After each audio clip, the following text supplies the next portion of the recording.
Good afternoon, YTPC. It's Emerson Southern Forge, and we're back. And now I can finally tell you all what the thing I've been teasing is that I am going to be on the Pipe and Tamper podcast. The show will air Monday the 20th. I am just beyond excited to sit down with Jay and Mike. For those of you that know a little bit about Emerson Southern Forge, Jay was a very early supporter. I met him through Tim at Papa Bear's Pipes, and he's made some excellent suggestions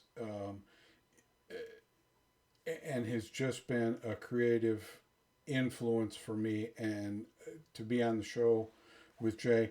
And remember, every time you see an Emerson Southern Forge logo or you see a jar top or a lid, Mike designed it. So two guys that have had just a tremendous impact on Emerson Southern Forge are going to have me on their podcast, and we're going to talk about blending. Mike made a post last night under Pipe and Tamper on Instagram for questions that you can ask, so make sure you submit them to Mike before Saturday so that he can put them in his notes, and y'all can ask anything you want, and we'll see if we can't come up with an answer for you. So that's very exciting news.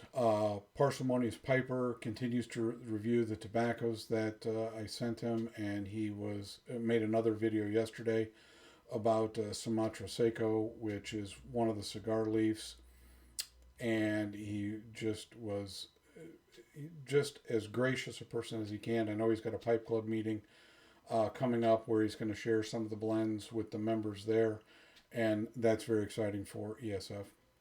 And then lastly, at Noah's house, Noah contacted me last night to tell me congratulations for being on the Pipe and Tamper podcast, and we got to chatting a little bit. And he said, I really want to try something new in a Balkan. I said, okay. I've been kicking around the idea for a sweet Balkan for a hot minute. So we're going to put together a sweet Balkan for at Noah's house, and it's going to be called County Galway because that's where his family originates from County Galway in Ireland. So let's go ahead and get started. As always, you'll notice me looking over to the other screen because that's where the blending chart is.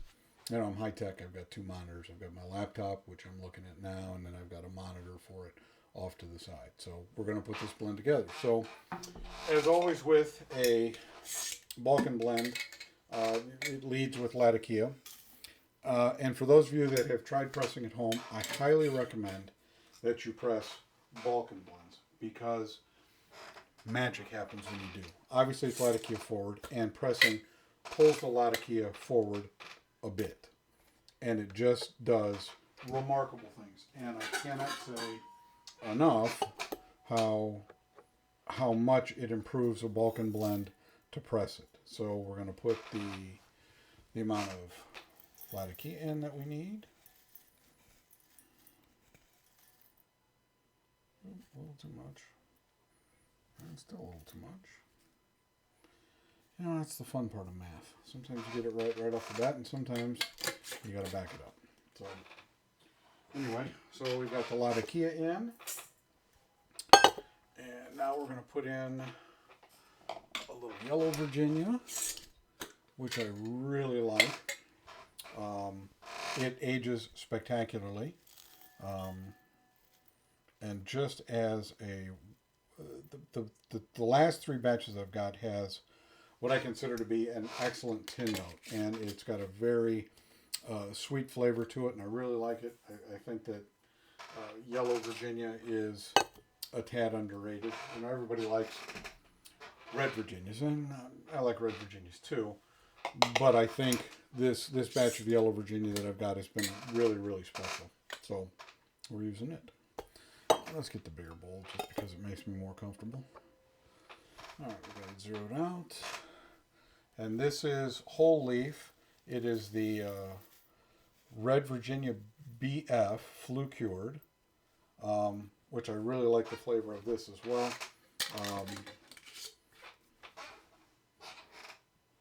There aren't many tobaccos that I really don't like. I like the taste of all of them, so it's hard for me to say that there's a bad one. As far as pipe tobaccos go, I pretty much like them all. So Now we've got the BF in. And we're going to put a little PS1R from Sutliff because I really like that. That's an outstanding Red Virginia. And let's get that in.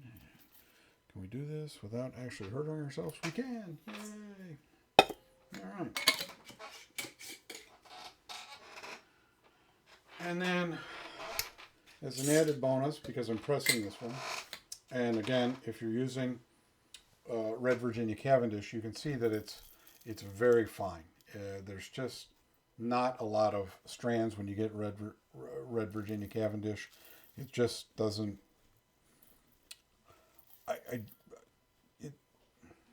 If you want to put it in a ribbon blend, fine, but be aware that it's going to sink to the bottom because it just can't catch on to anything. It just sinks to the bottom, and it's better when you can press it because at least you can control it. Once you press it, because I'm pressing it 2 ounces at a time, so it presses into a puck about this thick. So every slice that you take out, you're guaranteed to get the Red Virginia Cavendish in it. So we'll cover that again. And then last, as always, Perique, because a blend without Perique, is it really a blend? And the answer is no.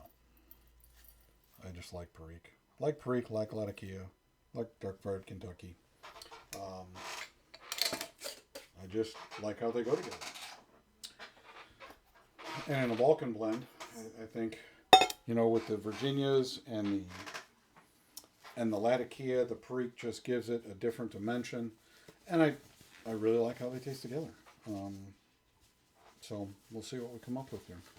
So right now, let's take a look at what we've got.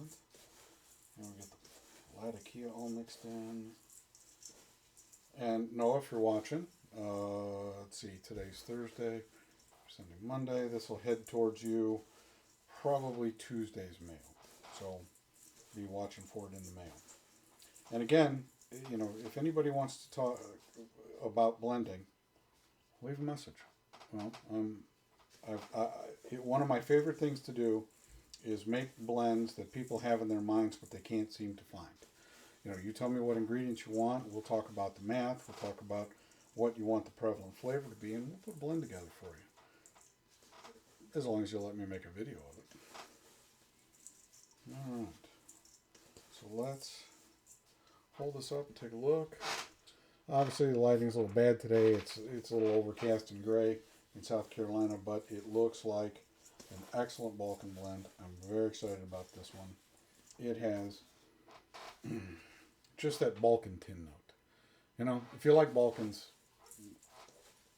and I love Balkans, they're just inherently cool and smooth. And I think this one, with the math for this, is just going to be an excellent Balkan. So there's that. All right, so I'll put this in the press off camera. Thank you to @Noah's House. If you guys haven't subscribed to this channel, I highly recommend it. If you haven't subscribed to Parsimonious Piper, I highly recommend it.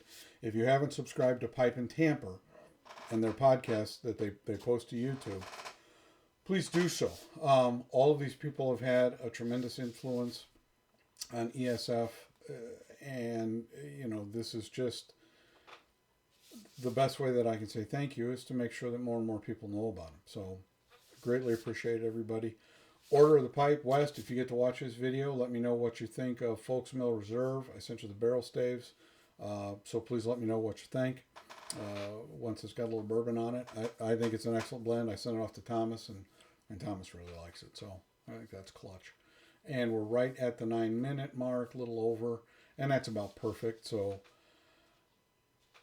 I'll see you guys next time. Enjoy what you like, smoke what you like. Don't let anybody tell you different. Have a great day.